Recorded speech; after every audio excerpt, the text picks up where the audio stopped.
महाकारुणिक सम्यक संबुद्ध को नमन करते हुए, परम पूज्य बाबा साहब डॉक्टर भीमराव अंबेडकर जी को नमन करते हुए, आप सभी सम्मानित भाई बहनों को मेरा सादर नमो बुद्धाय, जय भीम। मैं लखनऊ से संघ मित्रा गौतम, लक्ष्य कमांडर, भारतीय समन्वय संगठन लक्ष्य। नानक चंद रत्तू जी की लिखी हुई किताब डॉक्टर अंबेडकर के अंतिम कुछ वर्ष के अध्याय चौथे का पहला वीडियो हमने बनाया, पार्टी का निर्माण और चुनाव। अब ये उसी अध्याय का दूसरा वीडियो है जिसे मैं बनाने जा रही हूँ। प्लीज आप लोग इसे सुने। चुनावी रद्दोबदल। डॉक्टर अंबेडकर ने पंजाब से लौटकर जहां वे चुनाव प्रचार के लिए गए थे और 27, 28 व 29 अक्टूबर को क्रमशः जालंधर, लुधियाना व पटियाला में सभाओं को संबोधित किया था।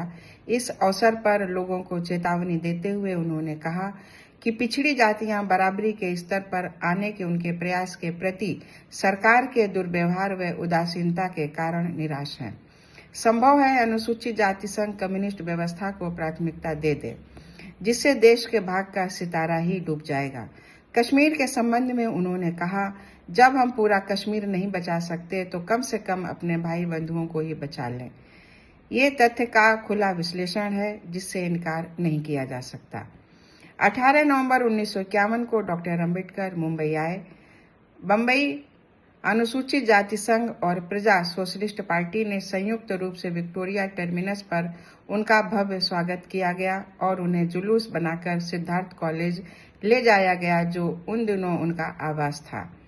उन्होंने चुनाव के लिए पार्टी को संगठित करने का काम हाथ में ले लिया। चुनावी गठबंधनों के लिए अनुसूचित जाति संघ के नेताओं की ओर महाराष्ट्र के किसान कामगार पार्टी व दूसरी तरफ प्रजा सोशलिस्ट पार्टी के नेताओं से वार्ता चल रही थी।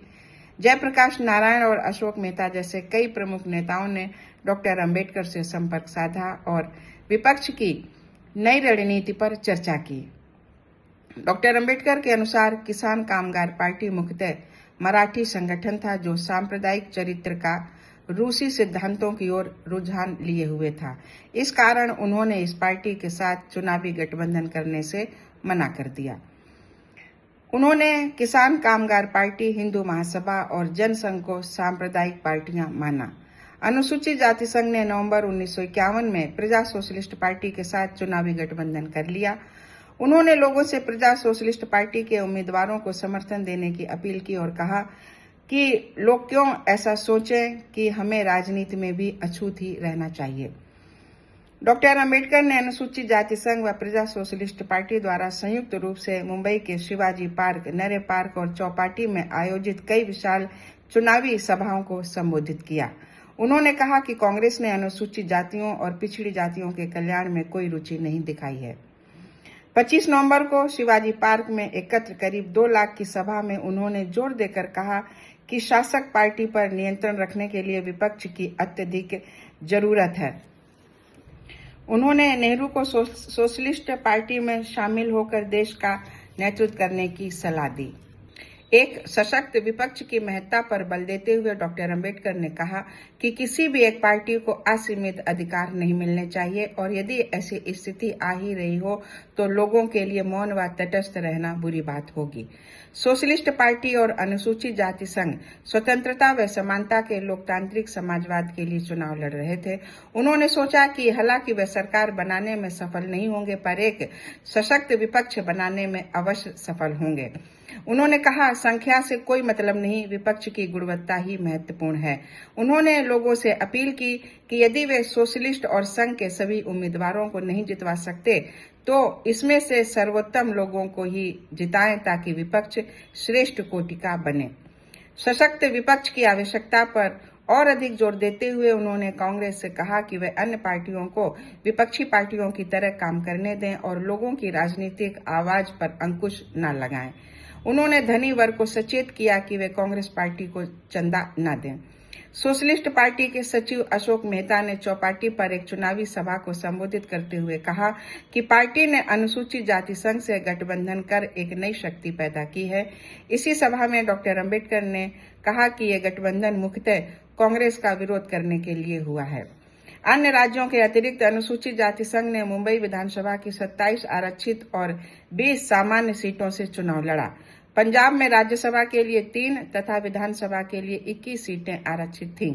अनुसूचित जाति संघ ने विधानसभा की सभी आरक्षित सीटों व कई सामान्य सीटों से चुनाव लड़ा। पंडित जवाहरलाल नेहरू अपने तीव्र गति से किए जा रहे चुनावी दौरे के अंतर्गत मुंबई व मद्रास आए। अपने भाषण में उन्होंने अनुसूचित जाति संघ व सोशलिस्ट पार्टी के बीच हुए गठबंधन को अपवित्र गठबंधन कहकर आलोचना की। कांग्रेस पार्टी सबसे पुरानी, आर्थिक रूप से मजबूत, सुसंगठित और सत्ताधारी होने के कारण अनुसूचित जाति संघ की तुलना में बेहतर स्थिति में थी। अनुसूचित जाति संघ गरीबों की पार्टी थी और सुसंगठित भी नहीं थी। कांग्रेस पार्टी ने बेहतर ढंग और पूरी शक्ति से महीनों चुनाव प्रचार किया। दूसरी ओर डॉक्टर अंबेडकर संगठन के मसलों के बहुत नजदीक नहीं थे और अपने कार्यकर्ताओं पर काफी हद तक निर्भर थे। उन्हें आधुनिक तरीके से पार्टी को संगठित करने का समय नहीं मिला, जो बहुत आवश्यक था।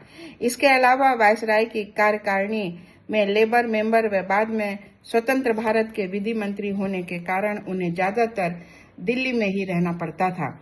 उन्हें अनुसूचित जाति संघ व सोशलिस्ट पार्टी की ताकत तथा क्षमता का सही अनुमान भी नहीं था। जनवरी 1952 में राज्य विधानसभाओं व लोकसभा के चुनाव हुए। डॉक्टर अंबेडकर ने उत्तरी मुंबई की सुरक्षित सीट से चुनाव लड़ा। चुनाव की आंधी कांग्रेस के पक्ष में चल रही थी और वे अनुसूचित जाति संघ व सोशलिस्ट पार्टी को बहा ले गई। डॉक्टर अंबेडकर चुनाव हार गए। उन्हें 1,37,576 मत मिले और उनके प्रतिद्वंदी कांग्रेस के काजरोलकर को 1,37,950 मत मिले। 50,000 से अधिक मत जो सुरक्षित सीट के लिए डाले जाने थे, जानबूझकर बर्बाद कर दिए गए। उनके बड़बोले प्रतिनिधि राजभोज और एक अन्य प्रतिनिधि बीसी कामले ही क्रमशः संसद व मुंबई विधानसभा का चुनाव जीत सके। डॉक्टर अंबेडकर ने कहा, मुंबई की जनता का इतना जबरदस्त समर्थन गलत कैसे ठहराया जा सकता है?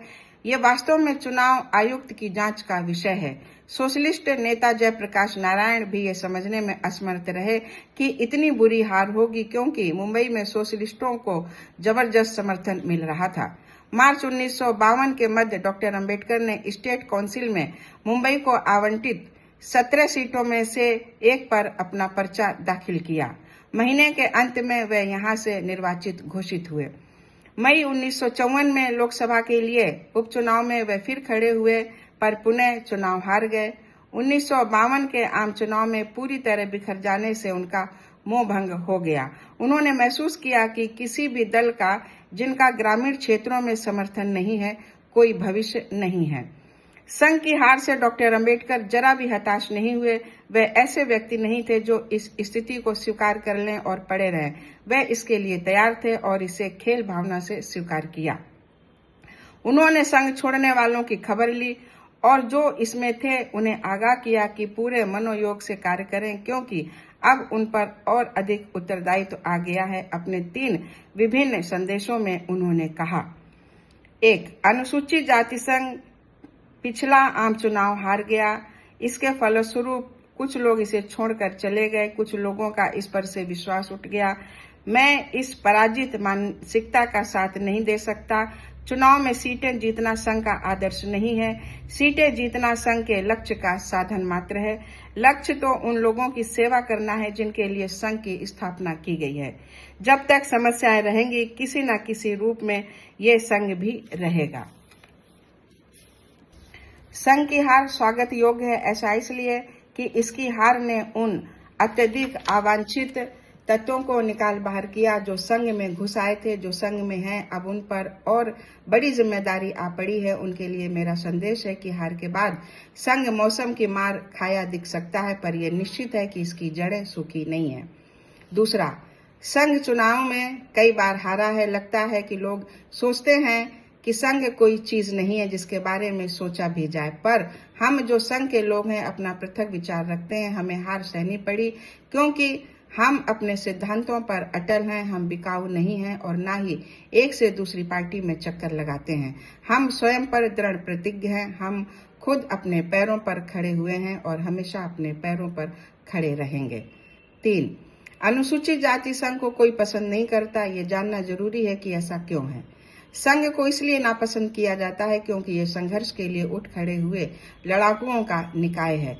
और संघ लड़ किस लिए रहा है? बुद्ध के शब्दों में, हम लड़ रहे हैं श्रेष्ठ मूल्यों के लिए, उच्च कोटि के उद्यम के लिए और उत्कृष्ट बुद्धिमत्ता के लिए।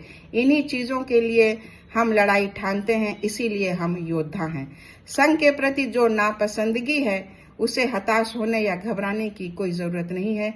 बुराइयों से कोई समझौता किए बिना ये संघर्ष जारी रहेगा। संसद व विधानसभाओं के 1957 में होने वाले द्वितीय आम चुनाव निकट आ रहे थे। विपक्षी दलों के समस्त प्रमुख नेता डॉक्टर अंबेडकर से बराबर पत्र व्यवहार कर रहे थे और वास्तव में चुनावी रणनीति व चुनावी गठबंधन पर चर्चा करते रहते थे। यद्यपि डॉक्टर अंबेडकर की सैद्धांतिक दृढ़ता पर कोई खास असर नहीं पड़ा जो उन्होंने 1952 के आम चुनाव के समय अंगीकार की थी। उन्होंने उन लोगों के साथ गठबंधन करने की सहमति जताई जिनके उद्देश्य संघ के उद्देश्यों के विरोधाभासी न हो। यद्यपि इस समय तक भारत की रिपब्लिकन पार्टी का गठन हो चुका था जो कुछ समय से उनका ध्यान अपनी ओर खींच रही थी। डॉक्टर अंबेडकर ने इस विचार पर समर्थन किया कि सोशलिस्ट पार्टी या किसी भी अन्य पार्टी से गठबंधन करके चुनाव लड़ा जाए जिसके उद्देश्य संघ के उद्देश्यों के विरुद्ध न हो। तो साथियों, ये दूसरा वीडियो आज कंप्लीट हुआ। इसी का तीसरा वीडियो मैं आगे बनाऊंगी, आप लोग इंतजार करें। जय भीम, नमो बुद्धाय।